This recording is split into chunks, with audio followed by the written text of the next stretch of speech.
we're here just a few, what, 40 feet, 40 yards, 40 yards from where Sharon Tate was murdered in a horrific, violent act.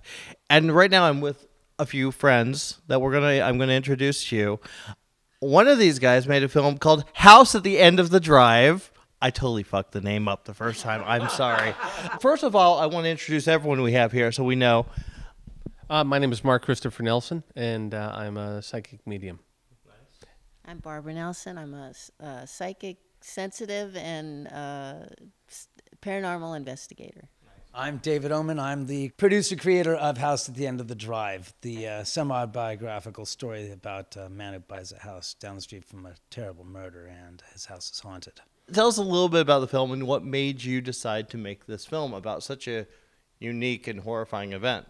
Well, you see, I built this house down the street from Sharon Tate's murder site, and unbeknownst to me, when I started building, I found out soon after that the house was visited by the victims of the horrific murder 43 years ago. And I guess after the first couple of years living here dealing with the spirits, I came up with an idea. I started creating a story based upon my experiences here in the house. Did you feel like you wanted to make this movie just because of...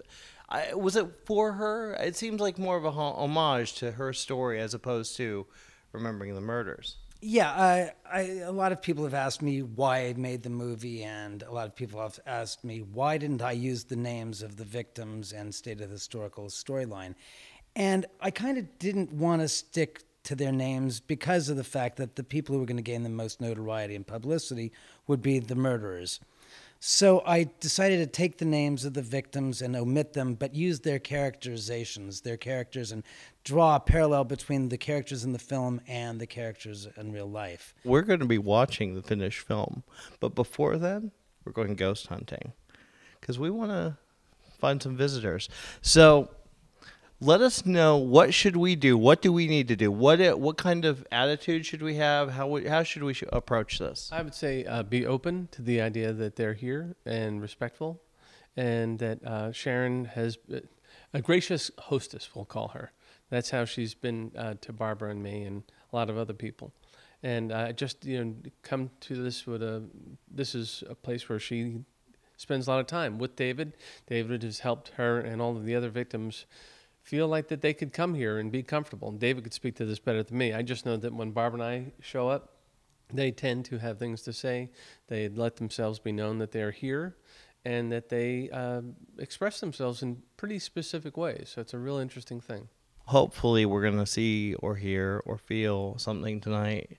I'm thinking yes. Yeah, yes. We've got some interesting equipment that would help us. Yeah, I brought along my K2 meter, which measures electromagnetic energy. You've seen it before on Ghost Hunters and Ghost Adventures. They both have K2 meters. I brought along a melmeter. That's another tool that a lot of the ghost paranormal investigators will use. It measures temperature, so you can ask spirit to manipulate the temperature in the room.